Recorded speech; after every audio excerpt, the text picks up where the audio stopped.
sabi niya, Jay, balik ka ng Manila. Kasi 7 years pa lang ako, si Marcos pa nga presidente noon, nung dinala ako ng lula ko dito sa Manila. So, sa edad na 7 taon, dinala ako ng lula ko. Ang lula ko po, na-recruit po siya ng sakada as katulong. Pagdating sa Manila, hindi po siya tatanggapin as katulong kung may kasamang apo. So, anong gagawin ng lula ko? Pinamimigay po ako. Isipin niyo, sa cute ko na to, pinamimigay na, no? So, doon sa pinagbigyan niya sa akin, 2 weeks lang din po ang tinagal ko, lumayas po ako. Bakit? Ang almusal ko, 2 pandesal at isang malabnaw na kape. Taga-probinsya ako. Tuwing umaga, lamon po kami. Tapos 2 pandesal na lang pagdating dito.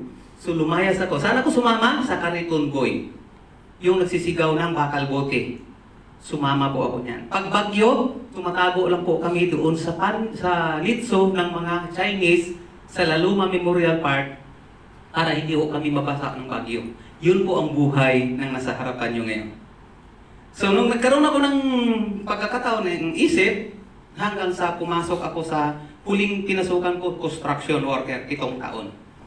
Na-recruit ako ng isang tao at mayroon daw kaming business na, mayroon daw pagkakitaan doon sa Green Hills. Pagdating ko, seminar. Eto ang ganda. Pag upo ko dyan sa seminar, daming tao, pero nagtataka ako, lagi ang bakante ko sa katabing upuan, laging walang katabi. Bakit? Hindi pala nila kaya yung amoy ng kilikili ko. Kasi bakit? Walang ligo-ligo, galing sa construction, dinala diyan, pinaupo sa gitna. Tapos, eto ang kagandahan. Sabi ng speaker, alas 3 pa lang, ang sabi ng speaker, good morning! Tapos, sabi niya, makinig kayo sa sasabihin ng speaker kasi tuturo sa inyo paano kumita ng 30 to 50,000 part-time. 1997, ang 50,000, malaki, mali? Mali. Malaki. Malaki, di ba? Eto ang ganda. Tayo, mga Pilipino, to see is to believe. Tama o tama? Tama. Pagtingin ko sa speaker, naka-t-shirt, kulay pula, may mansa. Tapos 30 to 50,000 ituturo. Maniniwala kayo? Hindi. Hindi! To see is to believe na ako eh. Pagtingin ko sa sapatos, tabingi na yung takong. Parang kinain na ng bakukang. Tapos 30 to 50,000 in-explain. Alam mo ang ginawa ko? Natulog ako. Hindi ako nakinig sa kanya. Bakit? Kasi mas naniniwala ako sa nakita kaysa naririnig. At yan ay hanggang ngayon kayang-kaya ko patunayan na mas marami sa atin dito sa kwarto na to na mas gusto nilang maniwala sa nakikita kaysa sa naririnig. Gusto niyo subukan? Gusto niyo subukan? Kung totoo sinasabi ko? Sige, taas niyo yung kanang kamay niyo. Yan. Sundin niyo lang yung sasabihin ko ha. Yan. Pakilagay sa ulo. Yan. Taas po ulit. Pakilagay sa bato. Yan. Taas po ulit. Pakilagay sa balikat. Yan. Taas po ulit. Tingnan nyo lang ako, pakinggan, at sundin ang aking sasabihin. Lahat ng kanang kamay na tinaas, pakilagay po sa chin. Chin ba? Chin po. Chin. Saan po yung chin? Sa baba. Dito. Bakit dito nyo rin po nilagay? Kasi mas powerful ang nakikita kaysa naririnig. Ay, sumunod lang kami sa Yun. Kasi tingnan mo ha, malinaw na yung sinabi ko. Sundin ang naririnig. So ang sinabi ko, pakilagay sa chin. Ay, tama nga. Tama? Pero anong ginawa nyo? Mas sinunod nyo yung Nakita. nakikita na dalawang mata. Kaya maraming networker na hindi yung mayaman. Kasi mas madali silang mag-judge doon sa nakikita kaysa sinasabi. Maraming mga speaker dito, ubod ng galing nag-explain, papasok sa kabilang tainga, lalabas lang sa kabilang tainga. Marami dito na may mga pinag-aralan pero hindi marunong mag-complan. Tama? Tama. Gusto nyo yumaman, pagkukumplan, hindi nyo alam. Tapos mangangarap kayong kumita ng malaki. So yun po yung isa sa pinaka topic natin. Una, gusto ko po, bago ako pupunta dito, yan, ikaw yan. Mayroon kang pangarap. Di ba? Sabi ko sa inyo, marunong na ako magsulat eh. 24 years ko na pinag-aralan yan, kaya alam ko na. So, tingnan mo ha, Ito tayo. Ito pangarap natin. Mamaya, i-explain ko sa inyo yan kung paano natin makukuha na hindi tayo mahihirapan. Kasi, nung nag-apply ako ng National Motivator sa kumpanya namin, 27 kaming kalahok. Sipin mo ha, 27 kaming kalahok nag-apply ng National Motivator. Ang pumasok sa top 10, 5,000 per talk sa States. Oh, maganda na, di ba? Maganda magkakataon na, di ba? Magsalita ka na, hawak ng mic, 30 minutes, 5,000 na honorarium mo. So, 27 kami nag-apply. Tanong ng audience, ang judge management. Audience sa likod, management sa harapan, kami ngayon dito na mga applicant ang tatanungin ng audience. Kung ano yung tanong ng audience, sasagutin namin. Ito tanong ng audience sa amin. How to get my dream quick and easy. O, English yun. Diba? So, hirap. Sabi niya, paano daw namin makukuha? Paano daw nila makukuha yung pangarap nila nang madali na hindi sila masyadong mahihirapan? 27 kaming sumagot. Kung kayo tatanungin bilang upline, ano kaya isasagot nyo doon? Kasi pang 26 ako pang 26 ako eh. Kaya yung mula 1 hanggang 25, narinig ko lahat ng sagot. Yung iba commitment, yung iba focus, kung ano-ano na lang sinasagot. Pero tinitingnan nila yung audience, parang hindi satisfied. So, nung ako na sinagot, siyempre alam ko na yung sinagot lahat ng 25. Alam mo bang sasabihin ko pala, di ba? So, kung nag-create ako ng sarili kong sagot at nagulat ako na nagtayuan ng lahat ng audience at nagpalakpakan. At alam nyo po, nang dahil doon, ako po yung number 1. At ako rin po yung 12 millionaire sa kumpanya namin. Hindi ko na po sasabihin yon bilang respeto sa kumpanya na pinanggalingan namin. DXN po yun. Yan. So, research nyo po sa YouTube, Jerry Recablanca Grade 1, andun po yung life story. Yan. Okay. So, bago tayo pupunta ron, sa pinaka real na daan, dito muna tayo. Pag-usapan muna natin, ikaw. Yan. Pag-usapan muna natin. Kilala na po ba natin yung sarili natin? Hindi pa. Yan. Pag-isagot naman. Pag may konting tanong, may konting sagot na. Ha? Yes. Okay. So kung kilala mo yung sarili mo, alam mo ba kung saan ka nakatayo ngayon at ano yung naghihintay sa iyo bukas? At kung ano yung kinabukasan na naghihintay sa iyo. Kasi pag alam mo na, good news, baka wala ka sa upuan na yan. Okay? So unang-una, kilalanin mo muna yung sarili mo, sino ka, at ano ba yung purpose ng Diyos para sa iyo dito sa mundo ng ibabaw. At para malaman mo kung ano ba talaga ang buhay na nandito sa mundo. Okay, simple lang. Eto, para makilala mo po yung sarili mo, balik ano muna tayo. Ang populasyon ngayon nasa 120, tama? Kasi noong 2010, nasa 110 million eh. So ngayon, lagay na lang natin 120 million populasyon sa Pilipinas. Alam niyo po ba, sa 120 na yan, 90% po dyan, mahirap. Only 10% lang po dyan, matatawag natin, rich. Kayo po ang tatanungin ko. Pilipino lang po pinag-usapan natin. Okay. Ano kaya ang katangian ng 90%? Bakit mahirap sila? At ano kaya ang katangian nitong 10% at bakit mayaman sila? May idea? Mayroon. Ano? Negosyante. So, galing. Ito kaya. Ano kaya ang katangian nito? Bakit sila mahirap? Nagsusugal. Nagsusugal. Tamad. Lahat ng sagot niyo tama yan. Sige, tamad. Nasa ano po sila, nasa mundo sila na... Kontento sa trabaho. Yung ang sweldo nila ay minimum. Yun. Okay, minimum. Okay, lahat ng sasabihin niyo dito tama, sabi ko gano'n. Okay, di naman. Etong mga tao na to, sila po yung alas 4 pa lang ng madaling araw, sila po yung gising na. nagpaplansang, nagsasaing, at pagdating ng alas 5 ng madaling araw, yan po yung nakipagagawan sa jeep, sa bus, sa UB, sa LRT, para lang makarating doon sa opisina. Yan.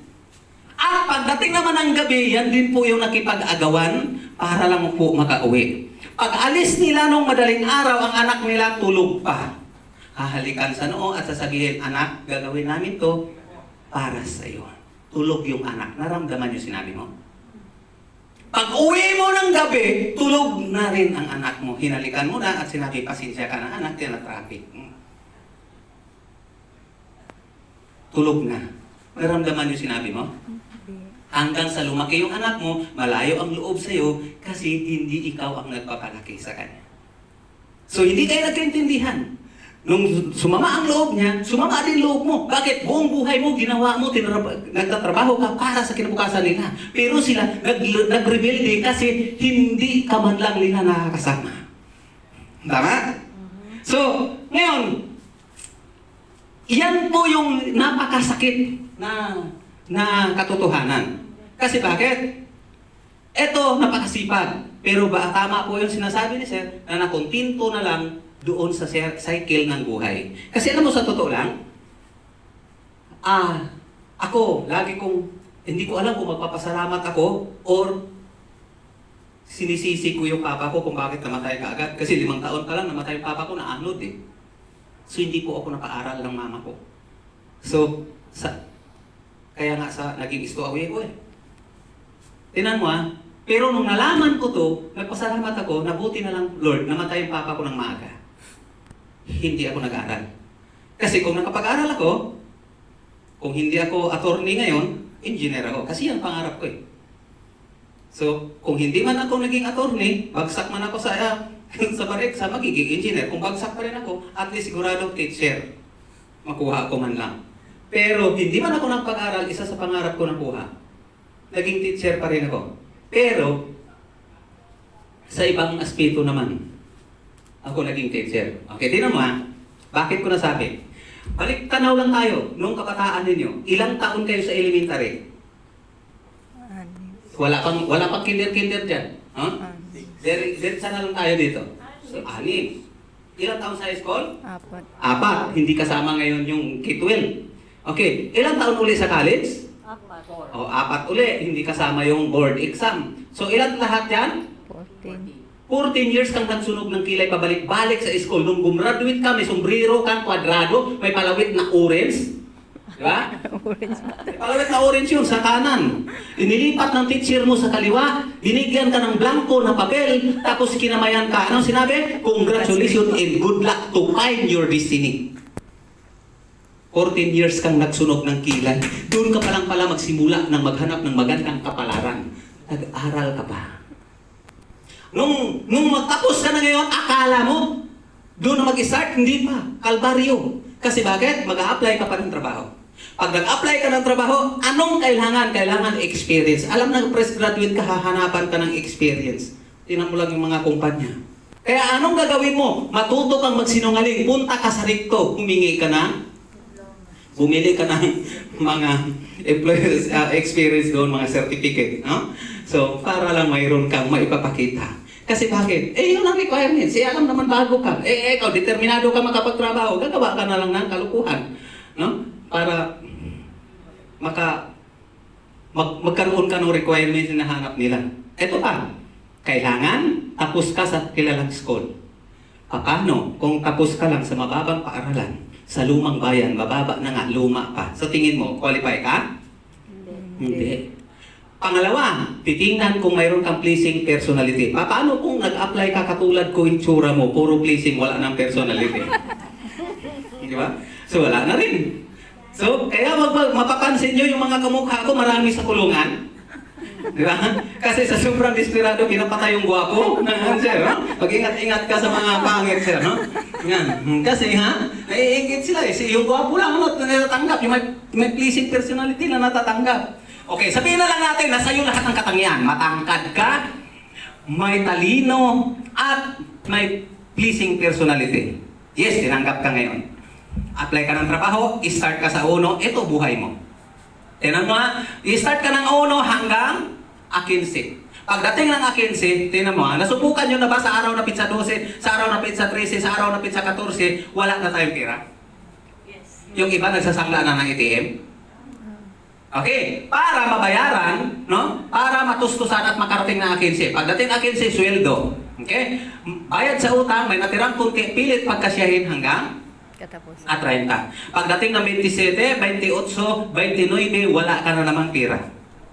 Mangungutang ulit. Kaya tingnan mo yung buhay mo, after nagtapos ka ng 14 years, no? Pahamak yung diploma mo na yan eh.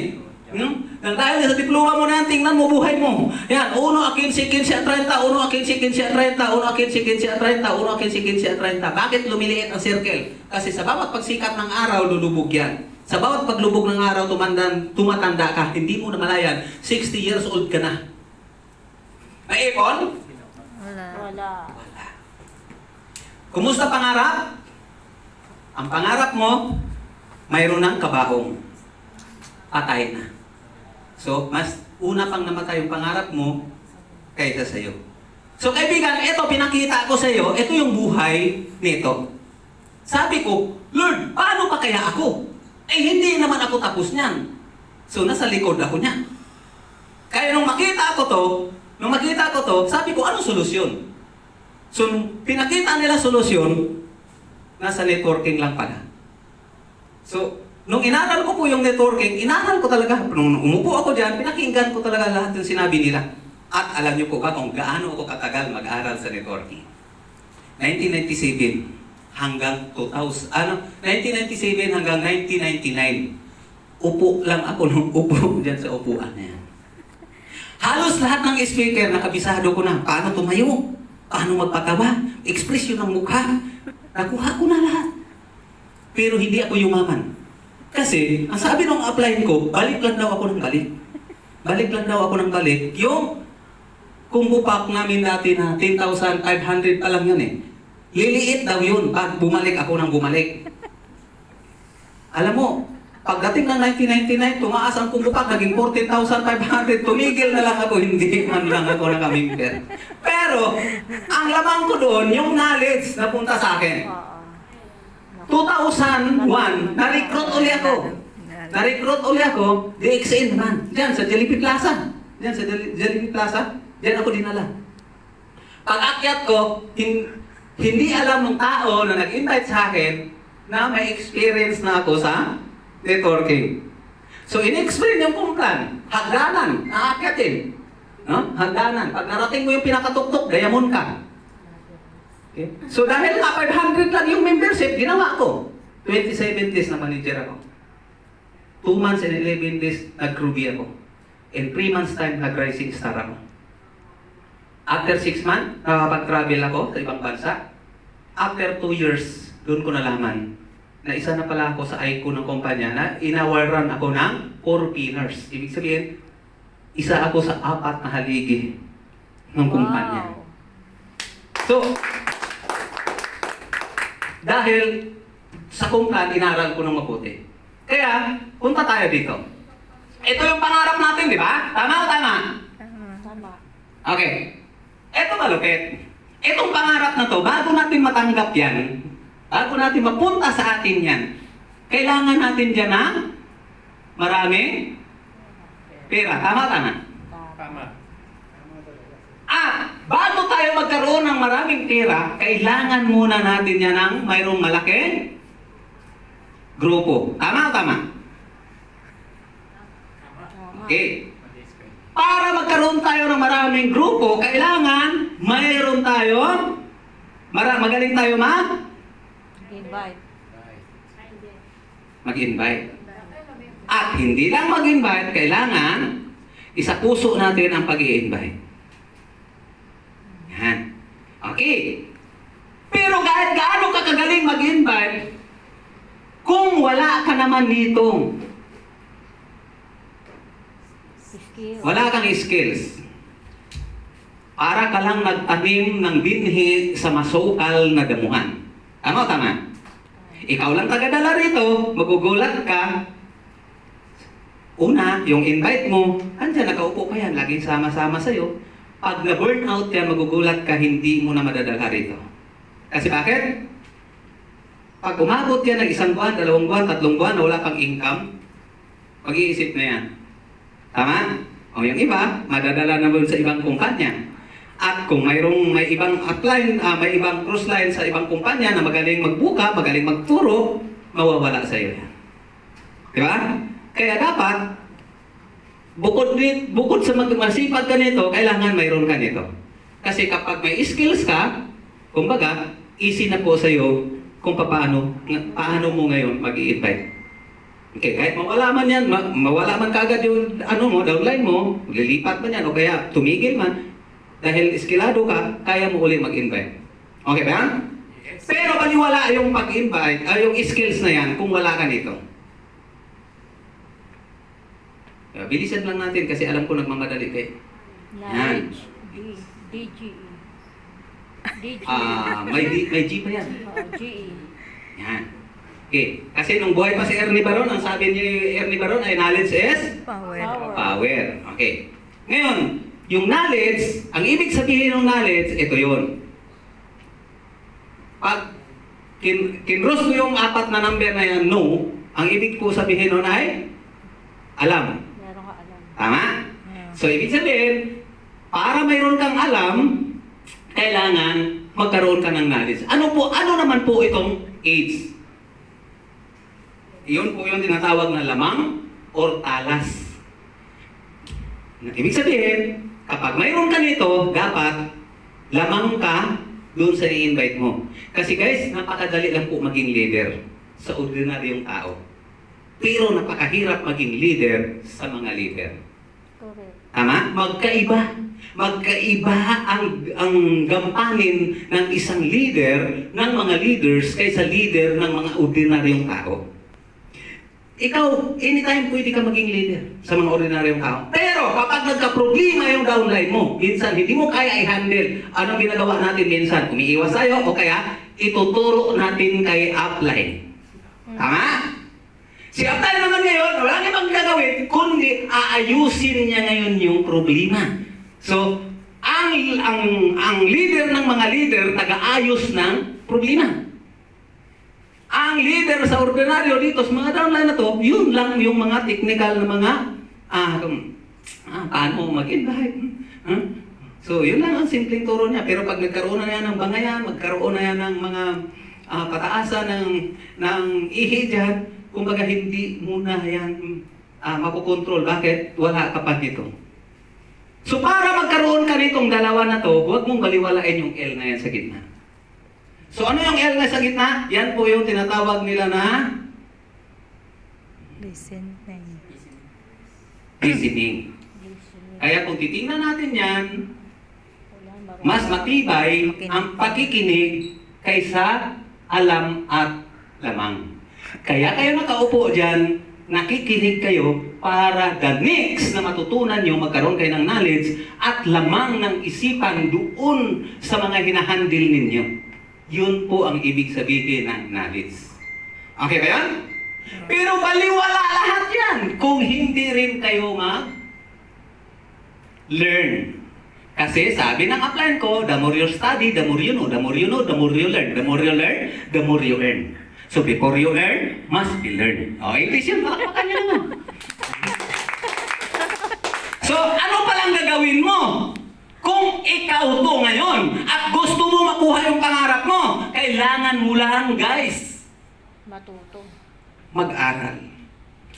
Ang kumpanya may sariling opisina. Hindi sa kanila to, sa inyo. Gamitin nyo na lang. Libre ang aircon. May libreng kape pa. Hindi kayo nagbabayad ng ilaw. Hindi kayo nagbabayad ng upa ng opisina. Gamitin nyo na lang. Para makuha nyo yung pangarap ninyo. Maganda na pagkaganda.